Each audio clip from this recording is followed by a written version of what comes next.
What is up, Ham Radio? Kilo Echo 8, the Papa Zoo in November, the Ham Radio Adventure Guy.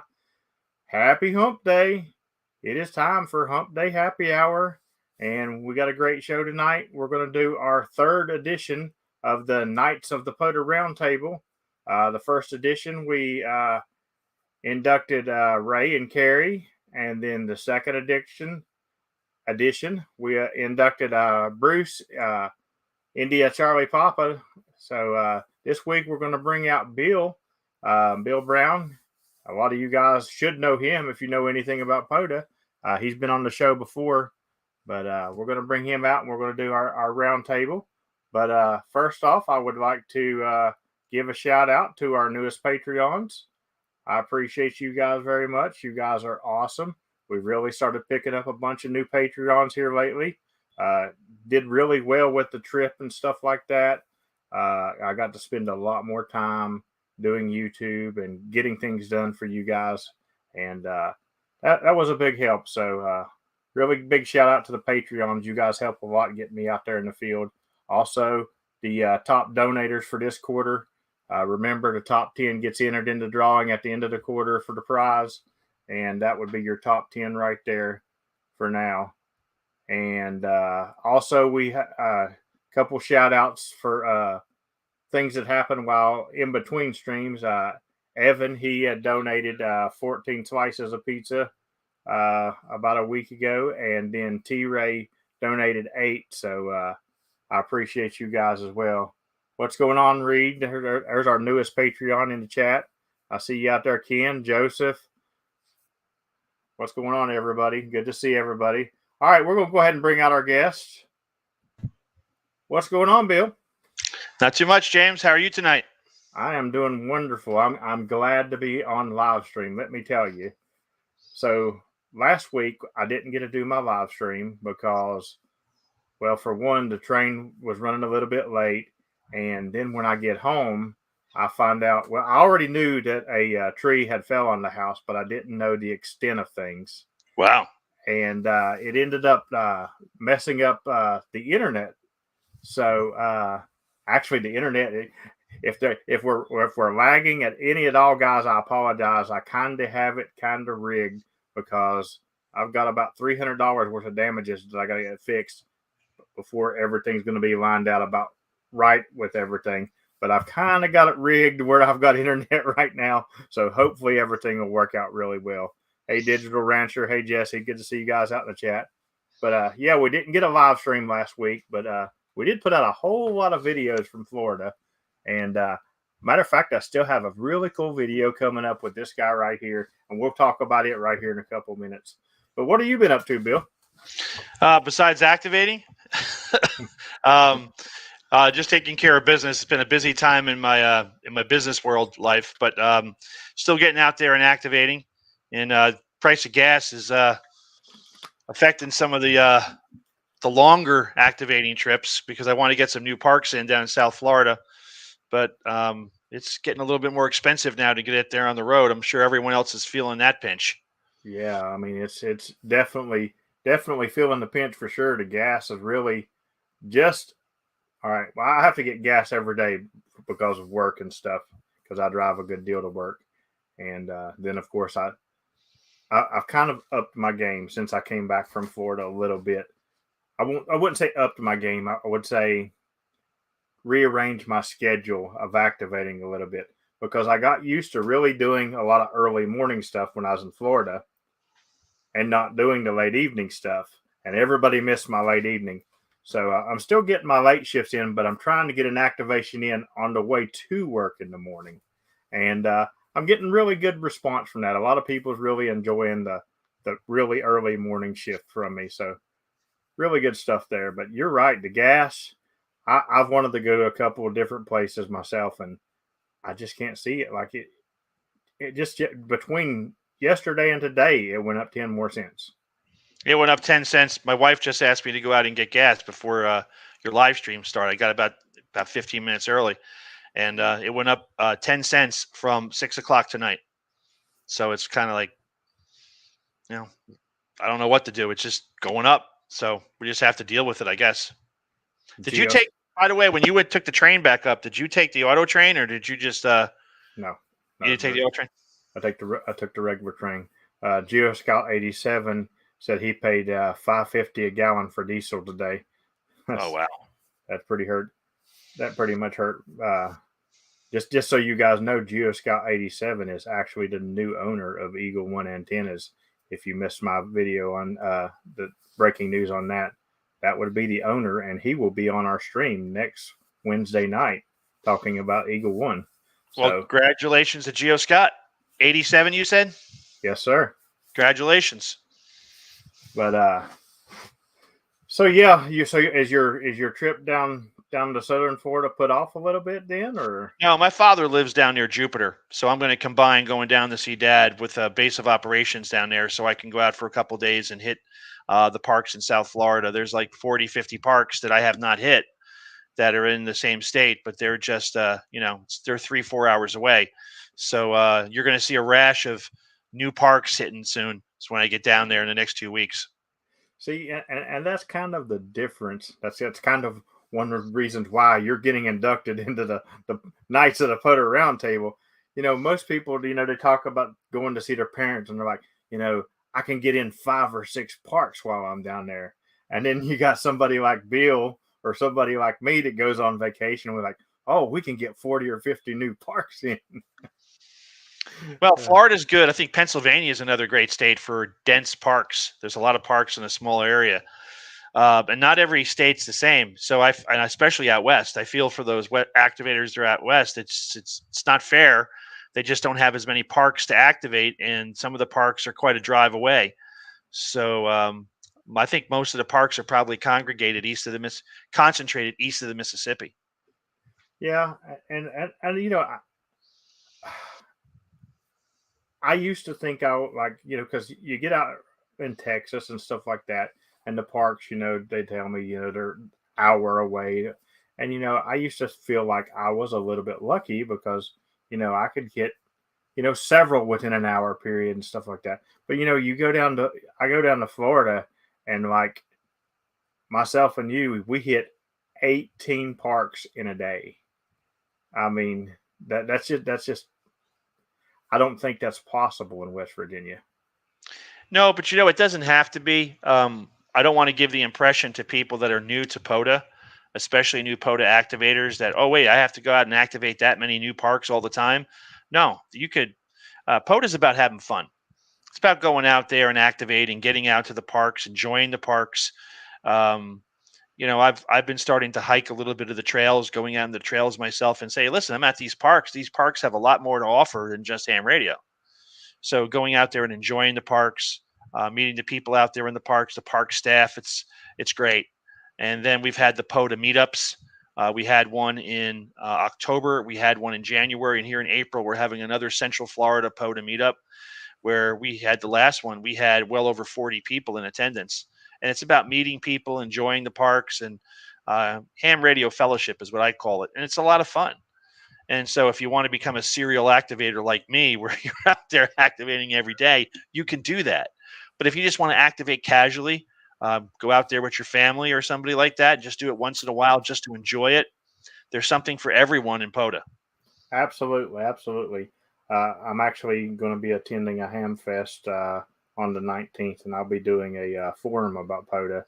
And, that's one of my big points in that POTA has something for everybody. Absolutely. I mean, it doesn't matter what you like to do in ham radio. I mean, if you want to sit at home and just talk on the radio, you can hunt, because, you call CQ on your radio at home, you'll get people, you will, but, where they're at in POTA. You can go right to them. You can look in the spotting page. If you like to get out and just activate outdoors, you can do a simple, relaxing activation. If you like to hike, like you were saying, you can, get up and hike the trails and do a nice QRP activation. I like to do that. I enjoy that a lot. And there's something for everybody. You like to hunt satellites, you can do satellite POTA. I've not done it myself, but I've seen it. I've seen videos of it done. Isn't I think he's is it N2WK? I forgot his call sign. The gentleman's up there in Maryland, and He's doing exactly that. He's doing a lot of digital work, but he's doing a lot of satellite work too. He's out there waving his antenna and communicating through satellites. I think that's cool. Yeah, that's awesome stuff. I mean, there's something for everybody in parks in there, and it you know I can't say enough about it, and I know you're the same way. But you know, Poda, despite what you see me do all the time, Poda's not a competition. I have a competition with myself. I'm I'm I'm I'm always pushing myself, but just get out there and have fun. That's what it's all about.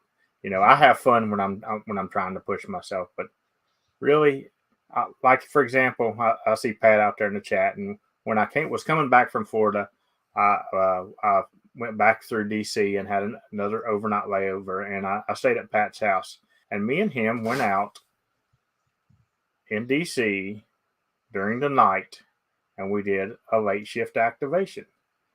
And you want to talk, I love the country. I love the woods. I love beautiful scenic stuff. But even the city, we were right there at the monuments and stuff, and just seeing everything lit up around you.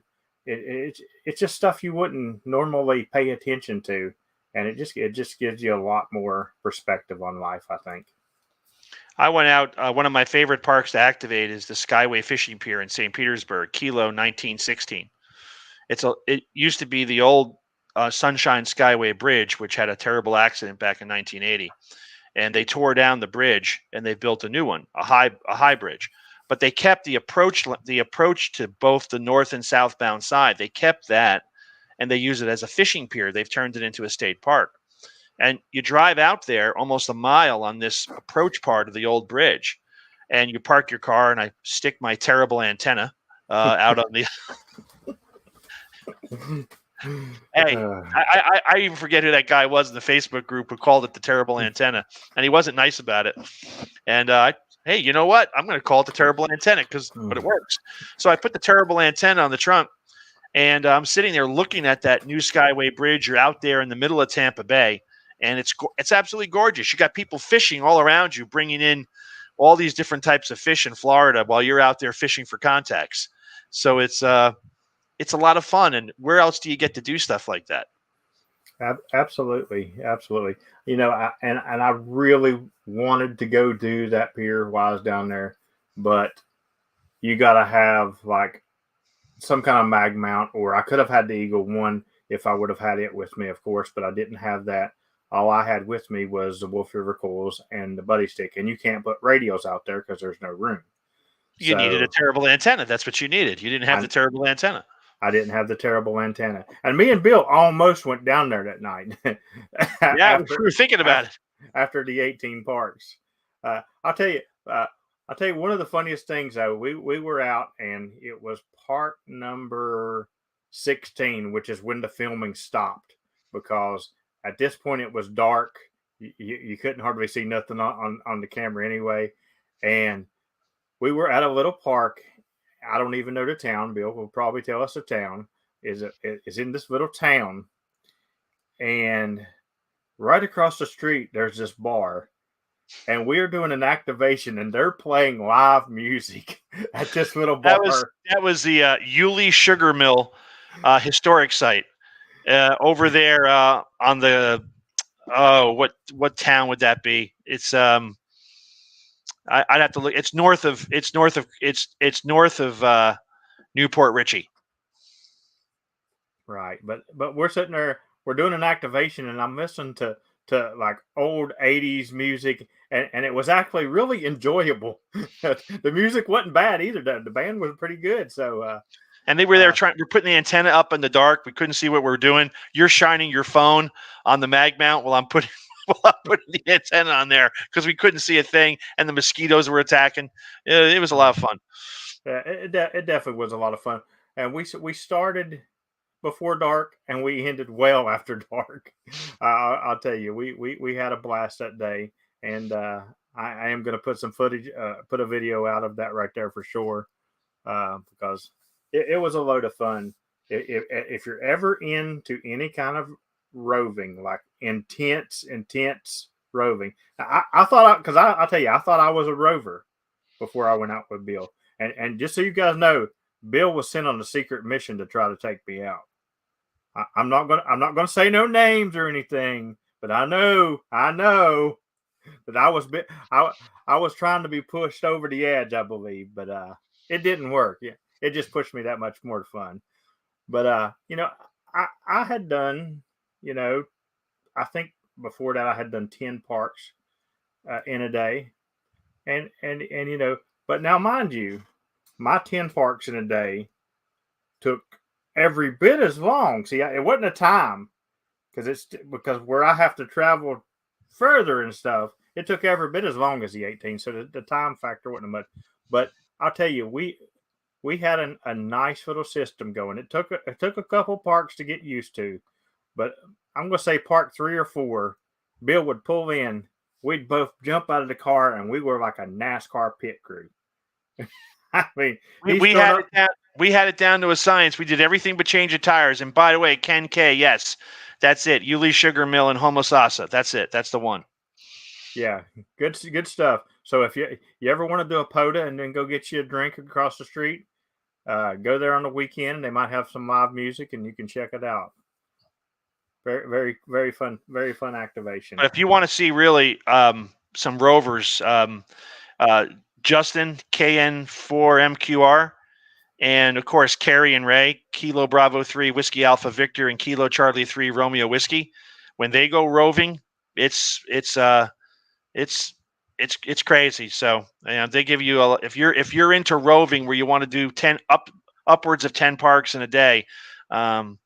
You guys see Justin during the Support Your Parks event. He did, I think, over 60. I think he did 60 parks last year during the summer Support Your Parks event, and I was second with, I don't know, 50 or something like that. But he did, I think, upwards near 60. He did 56 last year. That's a lot of parks, and he's going for 60 this year. And not this year, but next year, I'm going to make a run at him and Bill for that particular plaque. This particular year, I'm going for a totally different plaque. But in two Support Your Parks from now, I'm going to try to make a run for him. I've already been making my plan. I'm scheduling it out. See, bring your A game. I told Bill, I said, I'm going in 2 years, I'm going to go for Justin. He said, you're just not going for Justin. You're going for me. Well, it's a lot of fun. It's a lot of fun during that rove. And I'll tell you, like during the last year's Support Your Parks, I thought Bill had it because, I was out roving too, but I wasn't trying for that or nothing. But I was watching the spotting pages and doing park to parks and stuff. And every time I seen his call sign, like he was at another park.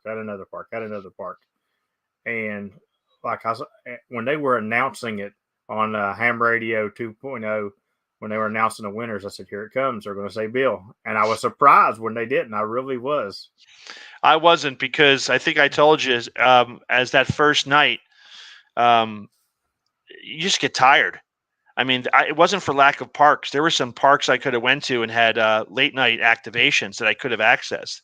But it just gets tired. I mean, your eyes get heavy and you're driving at night. You've been activating all day long. So it's not just the ability to activate or having parks that are open. It's also physically being able to push yourself. So there's a little bit of conditioning you have to do. I may have to get out and run some laps and something, or start working out to get ready for the Support Your Parks.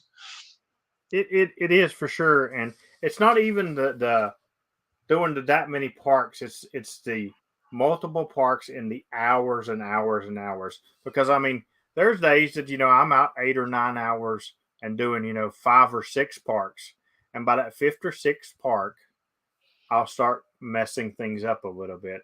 Like I'll start like I'll say, like for example, November 9 Whiskey Alpha, I'll say November Whiskey 9 Alpha, November 9 Whiskey Alpha, and myself and Bill, we noticed that day too. We would throw out the wrong call sign, or Bill's big one was he kept messing up my call sign. I did. And at the end of the day, you start getting slap happy. And it's like whatever. Kilo Echo 8 November Papa Zulu. And I started going, whatever. I know who he is. Somebody over there, the guy that's activating with me. But yeah, good, really good stuff. So one of the things I did want to talk about that you've got coming up is you've got a I'm going to mess up the name of it. Tell us about your event coming up, not this Saturday, but next Saturday. All right. Well, thank you, James, for letting me talk about this. I really appreciate it. I know everyone's probably seen the incredible suffering that's going on in the Ukraine right now. And as amateur radio operators, we're not supposed to be involved politically and stuff like that. And none of us can actually get over there and do anything about it. But the human suffering over there is pretty intense. So there's an organization that I've donated to in the past. It's called Samaritan's Purse. And Samaritan's Purse is run by Reverend Franklin Graham, who's the son of the late Reverend Billy Graham. And Samaritan's Purse is a Christian relief agency. When there's hurricanes, tornadoes, natural disasters, when COVID-19 started in New York City, they set up a field hospital staffed with doctors and medical staff and all supplies right in Central Park West, and they gave care. So they have flown over a surgical hospital along with food and blankets and everything else to Western Ukraine. And so what I was thinking of is, you know what? Ham radio operators are so giving and they're so generous. I'm going to do something called QSOs for Ukraine, and I'll be posting it on my blog, which my website, which is K4NYM.com. I'll also post it if on Facebook, at least a link to my blog. And there's a campaign you can set up with Samaritan's Purse. I'm actually going to go up on their website. You set a campaign, like a walkathon campaign type of thing. And there'll be a link. And I'm asking people if they want to donate so much per QSO. And I will publish my log at the end of the day so you can see how many QSOs I had at this park. So there could be, say, 300 QSOs. And so if you donate 10 cents a QSO, it's not that much money. Maybe you want to donate 20 cents a QSO or 30 cents a QSO, whatever you feel you can do. And then you go directly to the link on Samaritan Purse's website and you donate right there. So no money's come to me. They go right to Samaritan's Purse. So I think this would be a great way to use ham radio to try to help mitigate some of the suffering that's going on with the people in the Ukraine. And Samaritan's Purse is a wonderful organization. It is a Christian organization. If you're not a Christian or you're not religious, they don't force their religion on anybody. They provide help, medical care, food, all that stuff to anybody, regardless of what they believe. But it's a faith-based organization, but they do a fantastic job.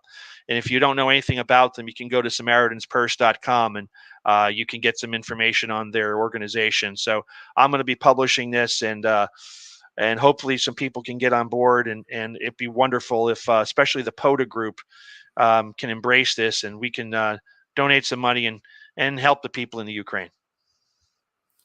I mean, I think that's an excellent idea. And the ham radio community is definitely wonderful people, and they always, I mean, for example, like what they done for the Lee family and stuff like that, they're great donators. So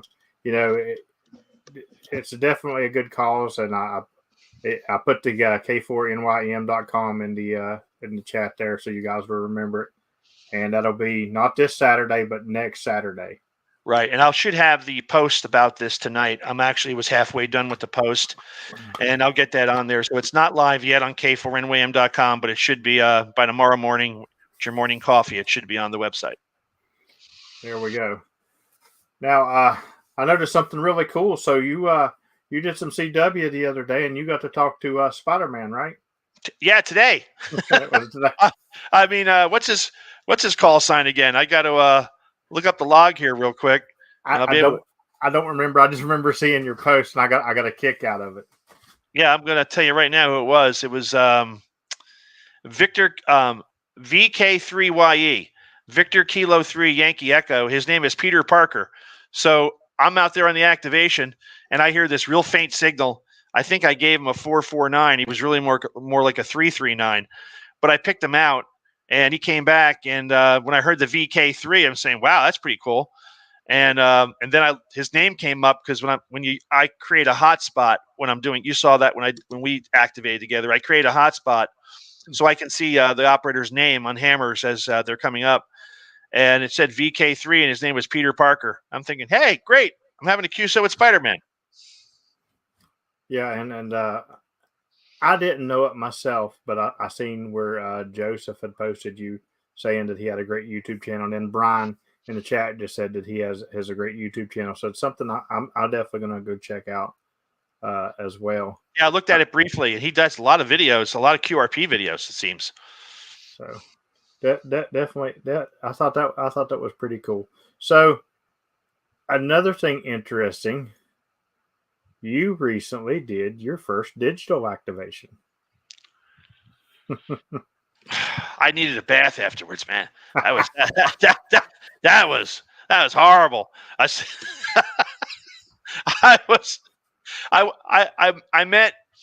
keep on forgetting his call sign, Eric. I'm terrible remembering call signs. He's a digital activator here in Maryland, and so Eric was at Colt Creek State Park, Kilo 1848, and he wanted to give me something, a slinky. He bought a bunch of slinkies, and he wanted to give them to some people so they can make some slinky vertical antennas. And I'm going to be experimenting with that this weekend. So I met him there to get the slinky. And while he was there, he was operating digital. And I said, I've never operated digital. He goes, you want to do a digital activation? I said, what do I got to do? He said, I'm just going to change the call sign right here. So he went in there and changed the call sign. And people were like going nuts, I guess, because Bill's gone to the dark side. That's what people were accusing me of. Yeah, I was pretty amazed when I seen the pictures. I was like, I didn't see that one coming. But it's funny because people probably automatically seen your call sign and went straight to it. Because I know, for example, when I was at Hamcation, Ham Radio Dude, they're working on a infed half wave, the coffee and ham radio guys that they're wanting to get done. And he hands me the coffee and ham radio infed. He said, you got a 100-watt radio here. Burn this up for me. He said, I want you to try to burn it up. Running a 100-watt FT8. I said, it's your antenna, whatever.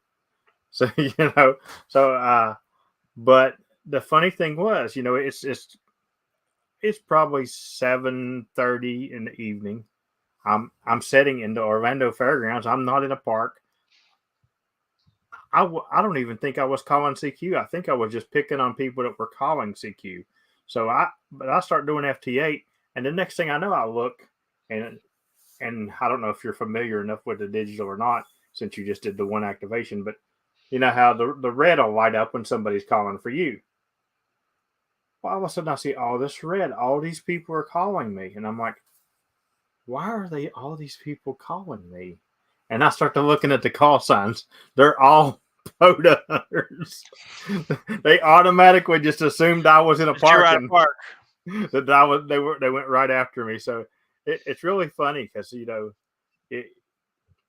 we forget sometimes that Whisper and everything picks up our calls sometimes, and it automatically all these people that's got us in ham alerts or all this that they're like, oh, he's in a park, he's in a park. There we go, guys. I had Brian drop the link to Peter Parker's YouTube channel there. It's in the chat for you guys to check out after my live stream, of course. But yeah, it's weird.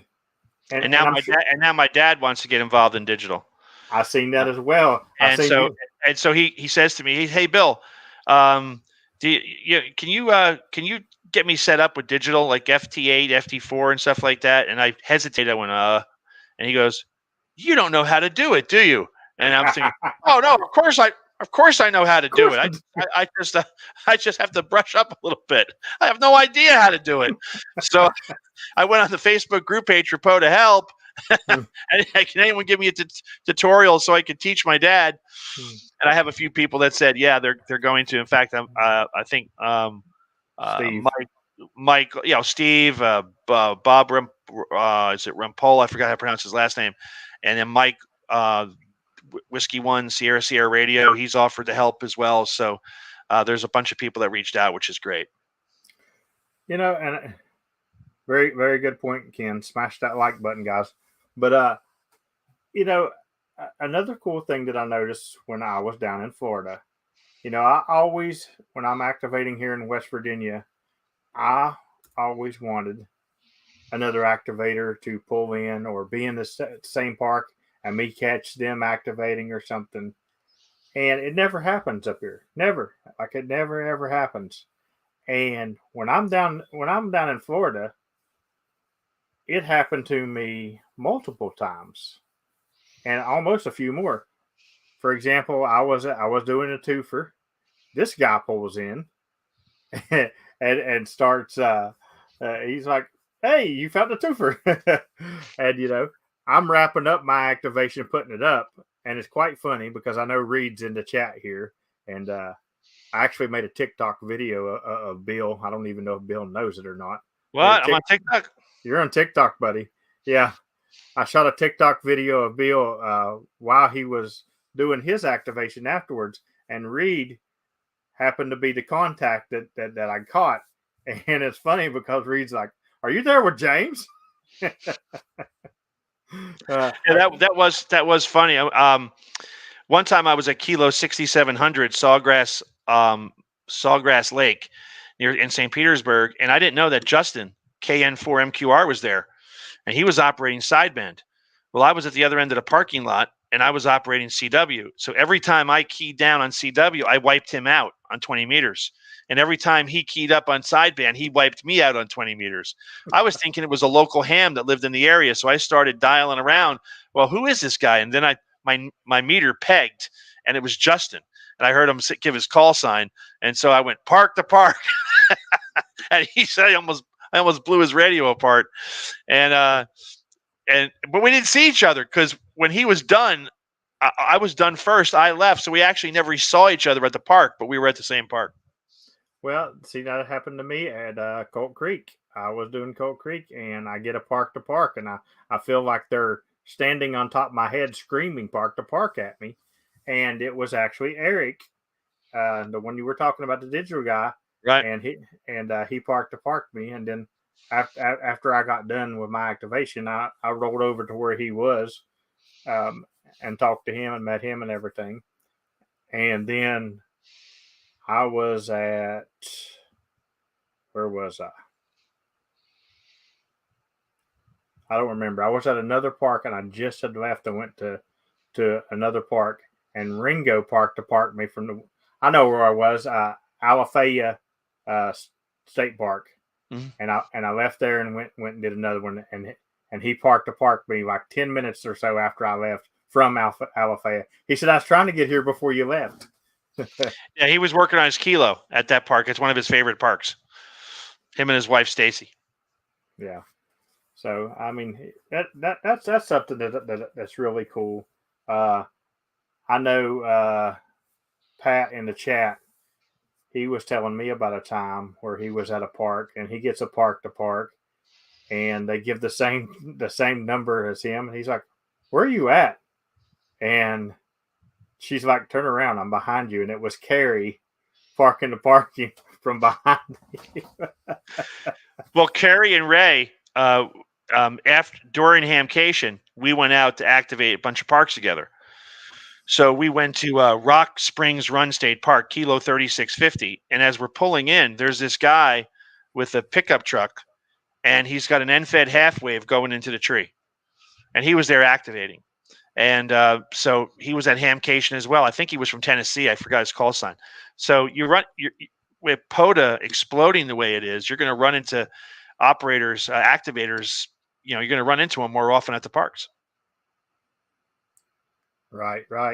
Well, I mean, when myself and Mike, we activated Paynes Creek State Park, and we were wrapping up, and we pulled out the 2 meters. We're going to park ourselves. You know what I'm saying? So we're pulling out the 2 meters, and we're making contact. And as we're making contact on 2 meters, some guy walks up to us and throws out his call sign, and we're like, "Well, that won't work." And we just hand him the 2 meter and make him do it that way because he's getting ready to activate the park. and it was I cannot remember his call sign right now. But anyway, we're in a park in Florida, and we had a guy from Texas, a guy from West Virginia, and the other guy that walked up on us was from Maryland, activating a Florida park. That's pretty cool. So it's definitely cool, and I figure there's going to be a lot of that going on for Hamvention as well. Yep, I'm planning on doing that. I'm coming up to Hamvention. I'm going to be driving up 75, and my intention is to activate a bunch of new parks on the way up. I want to activate parks in Ohio, and I'll probably swing over to Indiana as well because it's not too far, not too far west. Get some parks in Indiana, and then when I head back, get some more parks on the way back. Yeah, I was thinking about that too. I was like, you know what? I can get Indiana while I'm out there, and go ahead and knock that one out because I don't have Indiana yet. So that'll be a good one for sure. I look forward to Hamvention. I've had people already messaging me asking me if I was coming. I'm like, yeah, wouldn't miss it. I might end up riding a donkey there the way gas prices are. But well, did you see that Matt here, N3 NWV? He announced on the Facebook group page that Pota is actually going to be giving a presentation in a room, one of the meeting rooms there. They're going to be giving a presentation, and Pota is also going to have an outside booth at Hamvention. So we're working on getting some banners done, some displays. We're going to have literature there. I think some of the vendors that sell some of the Pota merchandise are actually going to be helping us out a little bit. So look for Pota's booth at Hamvention. Awesome. Reed said his tickets for Hamvention and ride today, and he will be there Friday through Sunday. Fantastic. And hopefully I'm going to actually meet Reed for the first time at the Hamfest on the 19th in Charleston. And then we're actually sort of following your cue, Bill. And this year we're doing a Pota meetup in West Virginia as well. Oh, fantastic. So I've been working on the details of that. I tried to get it done last winter, but nobody liked the winter ideal of it. Well, winter down here in Florida is great. I'll be also this summer heading back up to the New Jersey area. I'm from Jersey originally, so I'm hoping to hit a bunch of parks in Jersey, Eastern Pennsylvania, Delaware, Maryland as well. Mike says he's going to Hamvention. Lots of people going to Hamvention. That's awesome. I have a good time.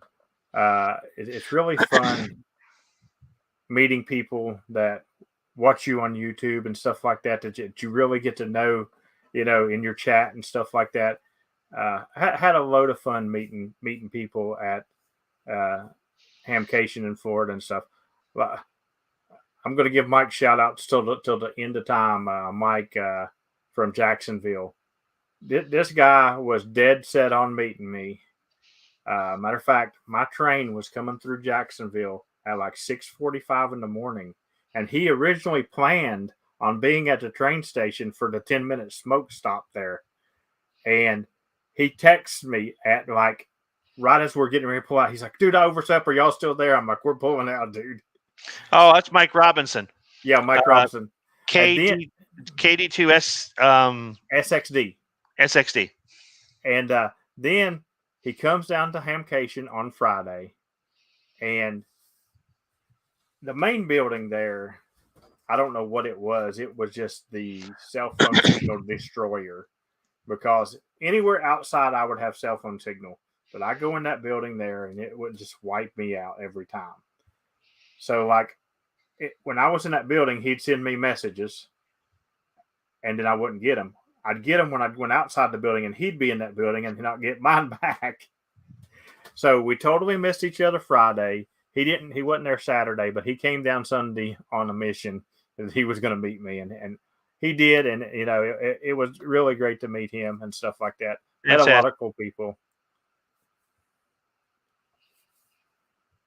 Oh, Mr. Eagle One says he'll be at Hamvention, so that'll be good for people to get to meet him and stuff like that who hasn't met him.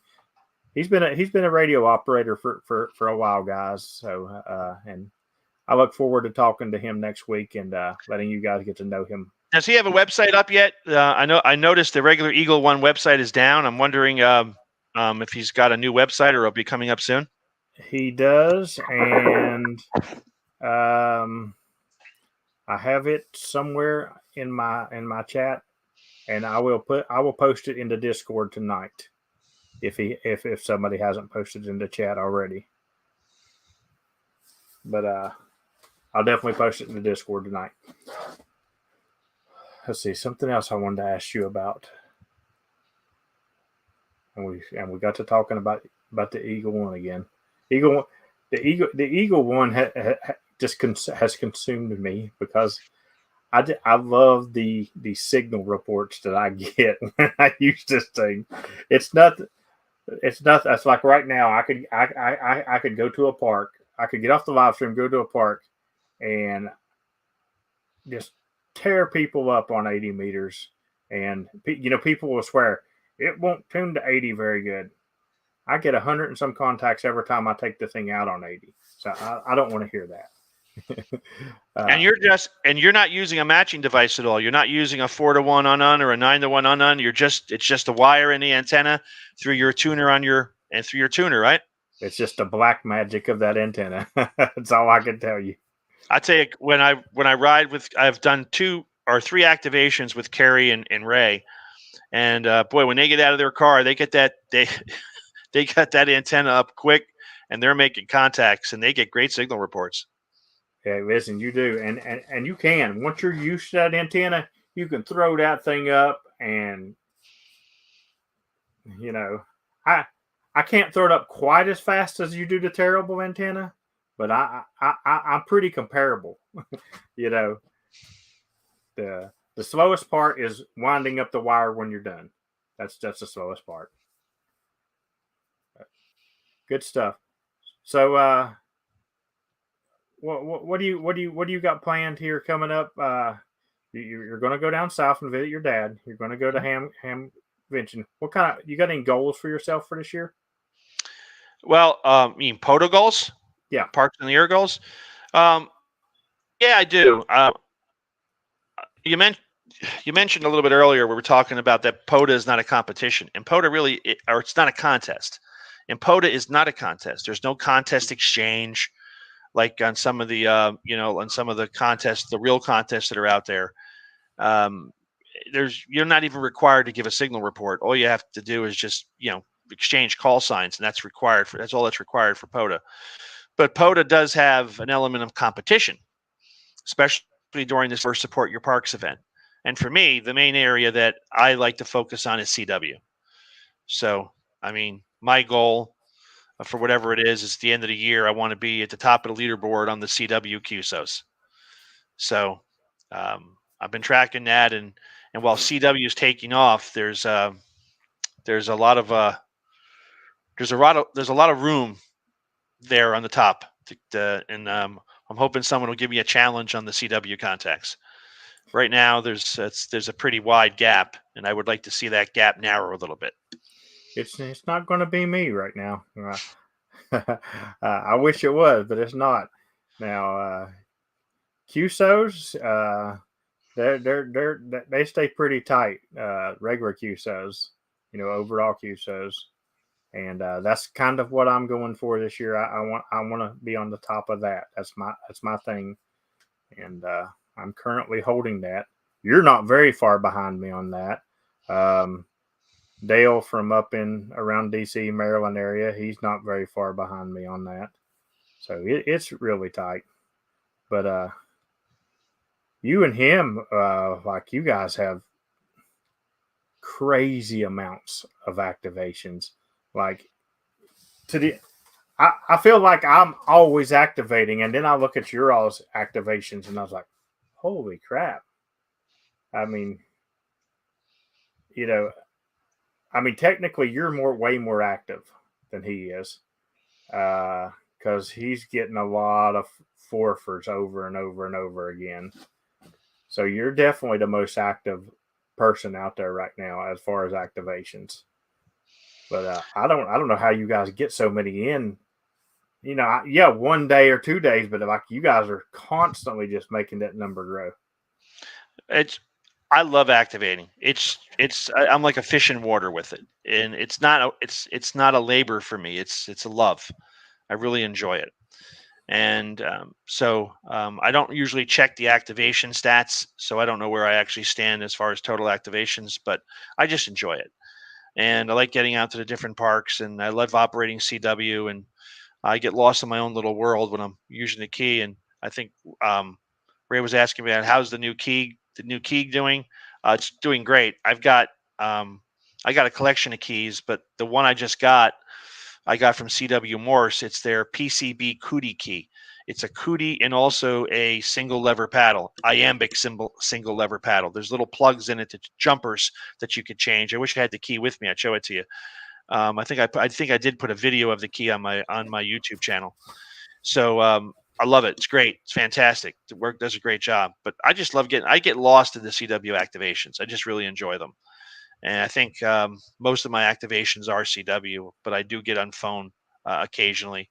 And of course, I had that one dabble in digital. And so I don't know if I'll have any more. I'm not a big digital activator, but I do use it not for a full activation, but for time to time, like because I get off work, and by the time I get off work, I'm hungry. By the time I get to a park, so I normally want to eat something. So sometimes I'll start up the digital and let it make a few contacts. You know what I'm saying? Yeah, I don't have it set up automatic. I got to hit the buttons and stuff, but I can eat and do that. Whereas once I start the single sideband, sometimes the hunters will have to say, James, get a drink. Because they'll hear my voice, getting to that point. Like this evening, for example, after work, I went and did the early shift straight through to the late shift. I started around 6:30ish, I think. And I went to like 7:37 or so, and 215 contacts. So my voice gets a little on the warm outside there, and sometimes I'll be like, "Hey, get it," and sometimes I'll tell them, "All right, guys, you're going to give me a second. I got to get a drink, or I'm gonna." Yeah, because I'll tell you, the Pota has grown so much just since I have started activating.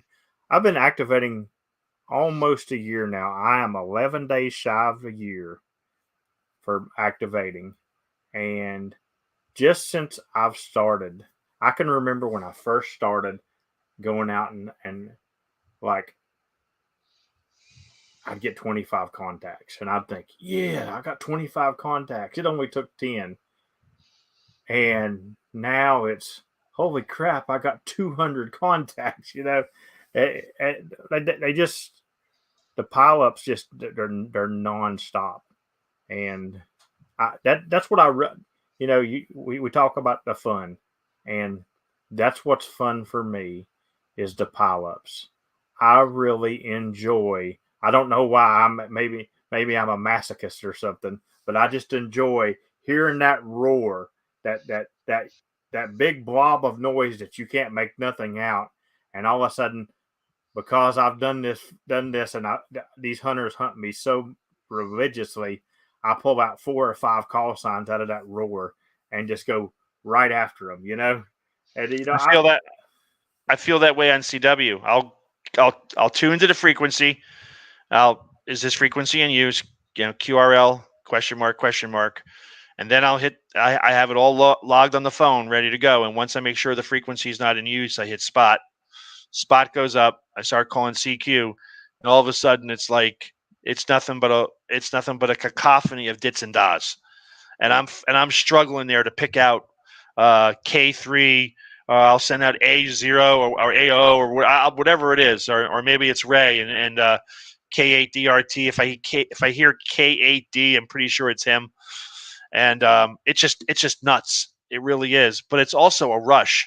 I put a video today on the YouTube page. Did you see that? It was a real video from YouTube. I mean, from Facebook of a fighter jet taking off from a. Yeah, I said, this is what I feel like when I'm getting ready to activate. It's just a rush, and I think the neat part about it is if you haven't activated before, and you're operating, you're out there activating, and your QRP or your low power, maybe you're just 20 watts, and you get a pileup. Where else in ham radio can you, unless you're in a DXpedition and you're a rear DX site, where else can you be on the business end of a pileup where everyone's trying to reach you and you're there with a compromised antenna and you're running 20 watts and or whatever you're running and everyone's trying to reach you? It's not usually that way in ham radio when it comes to pileups. It's usually the other way around. It's usually the QRO stations or the stations that are at a rare DX site. But when you're a Pota activator, guess what? Everyone's trying to reach you, and it's a lot of fun. I agree, and people talk to me about that all the time. They're like, "Well, I just got a little QRP radio." I'm like, "It don't matter.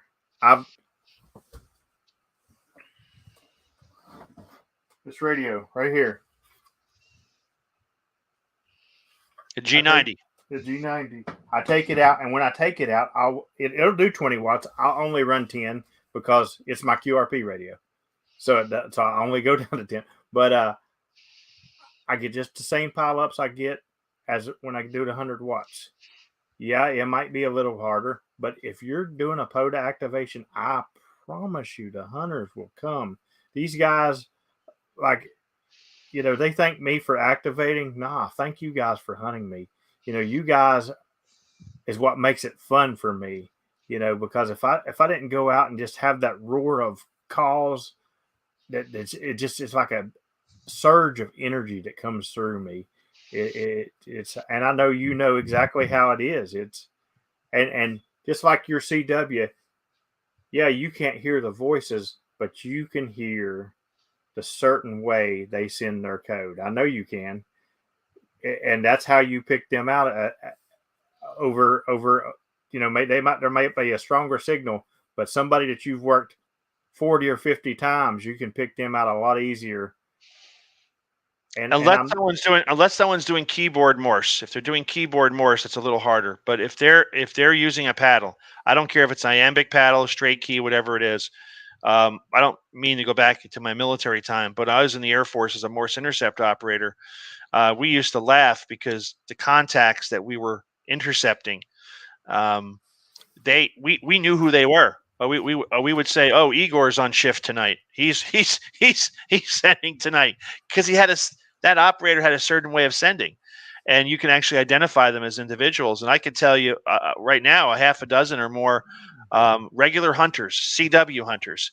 I know exactly who they are by just the way they send their Morse. Even if there's a lot of QRM or QRN on the frequency and I can't make out their call sign clearly, I know it's them because I just know the way they send. So I'll go ahead and send their call sign back, even though I didn't hear it completely. But when they send their call sign again, I already knew it was them because they just have a unique way of sending. And it's pretty cool when you get to that level where you can actually, that's Ray or that's Joe or that's Mark. I mean, because you just know it by the way they send their code. And it's the same thing with single sideband. It's you get used to their voice, the way they say a certain letter in their call or something like that. I mean, I can't tell you the times that I've picked out people. I only hear one letter, just one letter, and I can pick them out over. There'll be signals way stronger over them in the pile, and I picked them out. And well, remember we were talking about this when we were doing our rove, like November 5, Hotel Alpha. It's Ken, right? And then you'd have Whiskey Delta Zero Alpha Charlie Bravo. Oh, that's Bruce, right?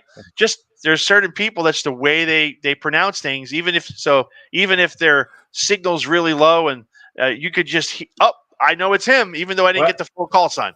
We mentioned Ken, and it's funny. I don't know if Kenneth watches my streams or not, but I say this all the time. He does the most unique thing to me, and I don't know if he does it to every operator, but he knows that I can hear it. If I call the Kilo 4 station, he'll go, "Nuh." And that's all I you're do. telling me that. Nuh. And I will hear his "nuh." And I'll go ahead and I'll work Kilo 4 station, and I'll work them. And then as soon as I get done, I'll go November 5, Hotel Alpha 59 Kilo 1810. They're like 59 Louisiana, James.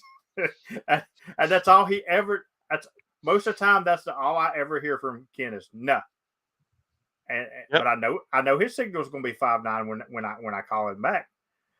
And I mean, Alpha Bravo 8 Lima Lima. I typically hear him say Lima Lima. And my good buddy John, probably my favorite person to hear him do it, because it's like he's singing to me. It's Whiskey 8, Juliet Delta Echo. I love hearing John's call sign. I mean, I love it. And there's also another one, Papa, Papa, Papa. I just like saying his back because it just rolls off my mouth. But I mean, you just get these people, and matter of fact, David in the chat, when I was at Florida and I was activating Fort DeSoto, I said November 5, Hotel Alpha 59. I went, and then as soon as I was done, I said November 9, Whiskey Alpha, and he said, "I don't even know how you pulled two of us out of that pileup just now." And it's just, you just get used to it, and it's just an amazing thing. Yeah, Joe in the chat says you can always pull out November Lima 7 Victor. I can too. Paul is always gives me like a 519 or a 419. I never make a strong signal up to him, but he said that he has no noise level up there, a zero noise level in Alaska. So, but yeah, his call sign's pretty unique too. I've noticed Alaska's been activating a lot more the last couple of days, so hopefully it's getting that time to where people can get their Alaska stations in. Alrighty, real quick, I wanted to give a shout out to Dawn for the 2 slices of pizza. Let me make sure I haven't missed nobody else's. Appreciate that, Dawn. And okay, that's it. And does anybody got any questions in the chat for Bill? Because we're coming up on the hour, and I want to get this wrapped up, because hopefully Bill's going to hang out a little bit for the after chat with the Patreons. But if not, I will be there. Patreons, the link is already in the Patreon chat and the Patreon only Discord chat. So, and if somebody needs it, just message me. But any questions for Bill?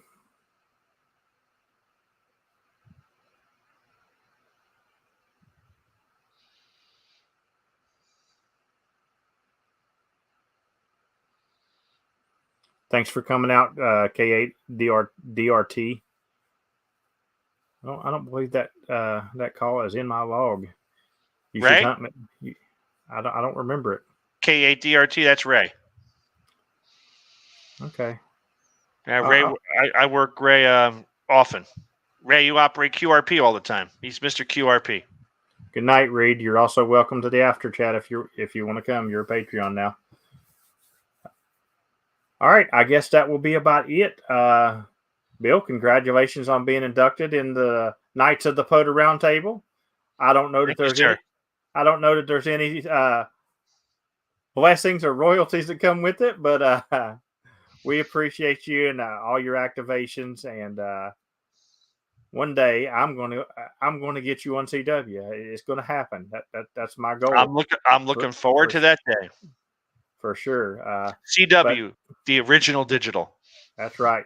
All right, everybody. I appreciate you guys tonight. Thank you again, Dawn, for the slice of pizza.